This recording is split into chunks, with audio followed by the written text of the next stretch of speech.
नमस्कार दोस्तों, मैं जुगल किशोर मिश्रा आप सभी का अपने चैनल में हार्दिक स्वागत करता हूं। दोस्तों, आज मैं जन्म कुंडली में बनने वाले एक ऐसे दोष के बारे में आपसे चर्चा करूंगा जिसकी बड़ी जोर शोर से चर्चा की जाती है।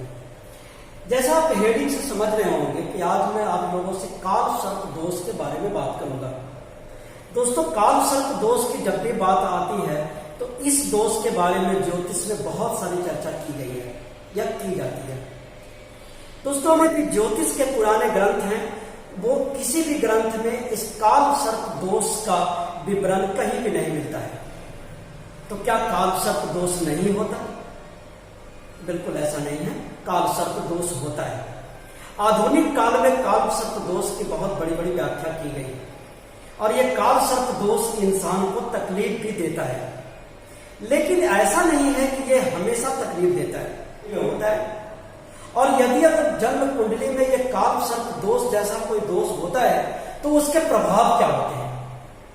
जैसा कि मैंने हेडिंग में भी लिखा है, पहले मैं आपको बताऊंगा काल सर्प दोष होता क्या है, फिर इस दोष के कैंसिल होने को कोई नियम भी है क्या, ये काल सर्प दोष कुंडली के किस भाव में बनता है तो सबसे ज्यादा परेशानी होती है, और यदि किसी जातक को दुर्भाग्यवश ये काल सर्प दोष बनता है तो उसके उपाय क्या है। तो सबसे पहले हम बात करते हैं कि ये काल सर्प दोष होता क्या है।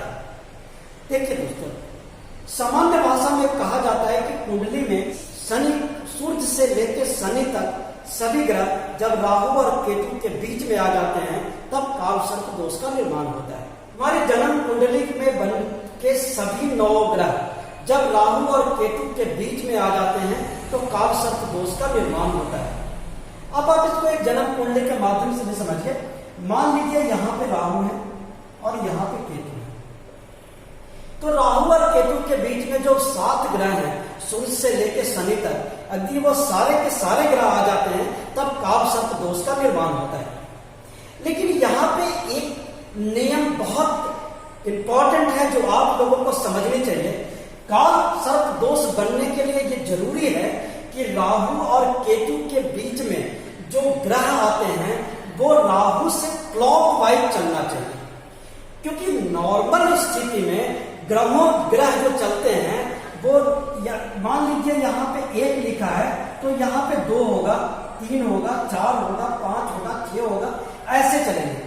लेकिन राहु चूंकि बकरी चलते हैं, राहु हमेशा उल्टा चलते हैं, तो यहाँ पे 12 इस हिसाब से होगा, 6, 7, 8, 9, 10, 11। तो राहु क्या है कि हमेशा बकरी चलते हैं। तो राहु जब चले, राहु की जो चाल होती है वो बकरी होती है।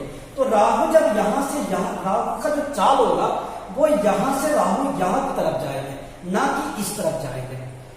तो यदि राहु और केतु के बीच में जो 7 ग्रह आते हैं वो राहु से क्लॉकवाइज होना चाहिए, यानी यहां से लेकर के यहां तक सारे ग्रह आने चाहिए, तभी काल सर्प दोष का निर्माण होगा, अन्यथा काल सर्प दोष का निर्माण नहीं होगा। यदि राहु से लेकर के केतु तक इस तरह कुंडली के सीधे भाव में अगर सारे के सारे ग्रह आते हैं तो काल सर्प दोष का निर्माण नहीं होता। काल सर्प दोष का निर्माण होने के लिए ये जरूरी है कि राहु और केतु के बीच में सारे ग्रह क्लॉकवाइज होने चाहिए। शर्त नंबर 1। दोस्तों, शर्त नंबर 2 है कि काल सर्प दोष तभी बनेगा जब राहु और केतु के बीच में सारे ग्रह होने चाहिए। ये कहीं भी ऐसा नहीं लिखा हुआ है कि ये राहु और केतु के साथ भी अगर ग्रह होंगे तो काल सर्प दोष बन जाएगा। यानी मान लीजिए कोई ग्रह राहु के साथ बैठा हुआ है और कोई ग्रह यहां पे नहीं बैठा है, मान लीजिए केतु के साथ यहां पे कोई ग्रह बैठा हुआ है और बाकी 6 ग्रह इधर आ गए, 1 या 1 से अधिक ग्रह इन दोनों भाव में बैठे हुए हैं, तो भी काल सर्प दोष का निर्माण नहीं होगा। कारण क्योंकि इसके जो सूत्र हैं उसमें साफ साफ कहा गया है कि काल सर्प दोष बनने के लिए राहु और केतु के बीच में सभी के सभी ग्रह का होना जरूरी है। ये कहीं नहीं कहा गया कि राहु और केतु के साथ में ग्रह होना चाहिए। तो ये इसके 2 कैंसिलेशन के नियम हैं। पहला कैंसिलेशन का नियम आप फिर से समझ लीजिए। पहला कैंसिलेशन का नियम है कि राहु और केतु के बीच में क्लॉकवाइज सभी ग्रह होने चाहिए।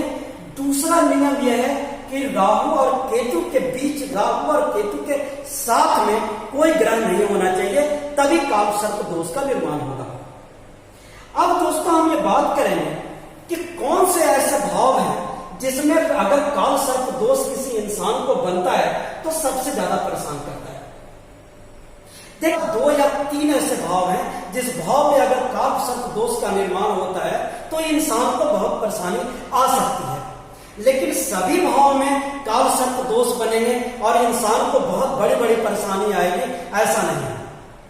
मैं आपको विश्व के कई महान हस्तियों के कुंडलियों के बारे में बताऊंगा जिनके कुंडली में काल सर्प दोष बना और वो बहुत महान हस्ती है, जैसे श्रीमती इंदिरा गांधी, पंडित जवाहरलाल नेहरू, विश्व प्रसिद्ध क्रिकेटर बैट्समैन सचिन तेंदुलकर, पार्श्व गायिका लता मंगेशकर, महान गांधीवादी नेता नेल्सन मंडेला।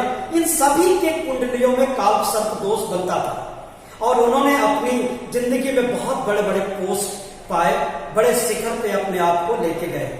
तो काल सर्प दोष हमेशा नुकसान करता है, ऐसा बिल्कुल नहीं है। आप ये भ्रम मन से पहले तो ये भ्रम निकाल दें। अब काल सर्प दोष किस भाव में परेशान करता है, मैं उसके बारे में जरूर आपको बताऊंगा। दोस्तों मैं एक बात और भी कहना चाहता हूं, क्योंकि काल सर्प दोष एक ऐसा विषय है कि जब किसी जातक की कुंडली खोली जाती है और उसमें राहु और केतु के बीच में सभी के सभी ग्रह जब देखे जाते हैं तो एक झटके में कह दिया जाता है कि आपको काल सर्प दोष है। और मैं विश्वास के साथ कह सकता हूं कि अगर 100 लोगों को काल सर्प दोष कहा गया होगा तो 99 लोग तो अभी तक उसकी शांति भी करा चुके होंगे। आप ऐसा बिल्कुल भी परेशान ना हो, घबराएं नहीं। काल सर्प दोष होता है, ऐसा नहीं कहा जा सकता कि काल सर्प दोष होता नहीं है। काल सर्प दोष होता है, उसके प्रभाव भी होते हैं, लेकिन वो 2 और 3 भाव, 2-3 भाव में मुख्यतः इसके प्रभाव देखे गए हैं। वो भाव मैं आपके साथ आज जरूर बात करूंगा। दोस्तों देखिए, जब काल सर्प दोष किसी इंसान के, जब उसके सुख भाव में बनता हो, सुख भाव यानी कुंडली का ये चतुर्थ घर है, यहां पे नंबर चाहे कुछ भी लिखा हुआ हो, अगर इस चतुर्थ भाव में काल सर्प दोष का निर्माण होता है, मान लीजिए यहां पे राहु है और यहां पे केतु है, तो ऐसे इंसान को सुख, भौतिक सुख जो होता है उसमें बहुत बाधा आती है। धन, संपत्ति, दौलत, नौकरी, इस तरह की परेशानियां उस इंसान को बहुत झेलनी पड़ती है। उनका दाम्पत्य जीवन बहुत खराब रहता है। ये एक काल सर्प दोष की खराब स्थिति है। दूसरे काल सर्प दोष की जो खराब स्थिति है, वो अगर जन्म कुंडली के पहले भाव में राहु बैठे हों और सप्तम भाव में केतु बैठे हों, तो ये भी एक काल सर्प दोष की बहुत खराब स्थिति मानी जाती है। बहुत कष्टमय होते हैं, उनका पारिवारिक जीवन के साथ साथ उनका दाम्पत्य जीवन भी बहुत परेशान रहता है। इसके अलावा दोस्तों एक और ऐसा भाव है जिसमें काल सर्प दोष के बहुत ही खराब प्रभाव देखे गए हैं। यानी अगर मान लीजिए कुंडली के 10वें भाव में राहु बैठे हुए हों और चतुर्थ भाव में आके केतु बैठ जाए, तो भी काल सर्प दोष का निर्माण होता है। लेकिन इन तीनों जो अभी मैंने स्थितियां बताई, उसमें शर्त यही है कि राहु से क्लॉकवाइज केतु तक सारे ग्रह आने चाहिए। अगर राहु से क्लॉकवाइज लेंगे, अगर राहु से, तो राहु से इधर सारे ग्रह आने चाहिए। अगर इधर राहु चूंकि उल्टा चलेगा तो वो 10 से 11 में ना जाकर के 10 से वो 9 में आएगा, इसलिए राहु से इधर केतु तक सारे ग्रह आने चाहिए। अगर इधर राहु से लेकर केतु तक ग्रह आते हैं तो काल सर्प दोष का निर्माण ही नहीं होगा। तो मैं जैसा बता रहा था कि ऐसा अगर कोई काल सर्प दोष बनता है तो इस इंसान को नौकरी, व्यापार, काम धंधे से संबंधित बहुत सारी परेशानियां आती हैं। दोस्तों मुख्यतः यही 3 ऐसे काल सर्प दोष हैं जो इंसान को परेशान करते हैं। लेकिन काल सर्प दोष हमेशा परेशान करता है, ऐसा भी नहीं है। दोस्तों एक बात और है, यानी किसी भी इंसान के जीवन में जब काल सर्प दोष बनता है तो आप ऐसा मान के चले कि उस इंसान की उस पर्टिकुलर टाइम में, यानी राहु और केतु की जब दशा चलेगी, तब उनका एक ट्रेनिंग पीरियड चलता है। वो ट्रेनिंग पीरियड में अगर वो बिना घबराए, बिना परेशान हुए अब मेहनत करते रहे, तो वो एक न एक दिन सफलता की बुलंदियों पे जरूर चढ़ेंगे।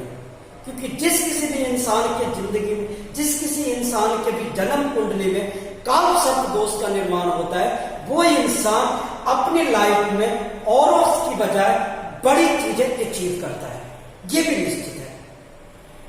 फिर दोस्तों, अगर आपकी कुंडली में काल सर्प दोष, जो मैंने ये 3 स्थितियां बताई, यानी अगर चतुर्थ भाव में बन रहा है, प्रथम भाव में बन रहा है या दशम भाव में बन रहा है, तो आप इसका शांति करने के लिए या आप इसकी शांति करवाने के बजाय, अब मैं जो छोटे छोटे उपाय बता रहा हूं आप वो करिए, आपको बहुत फायदा होगा, आपकी सारी परेशानी ठीक हो सकती है।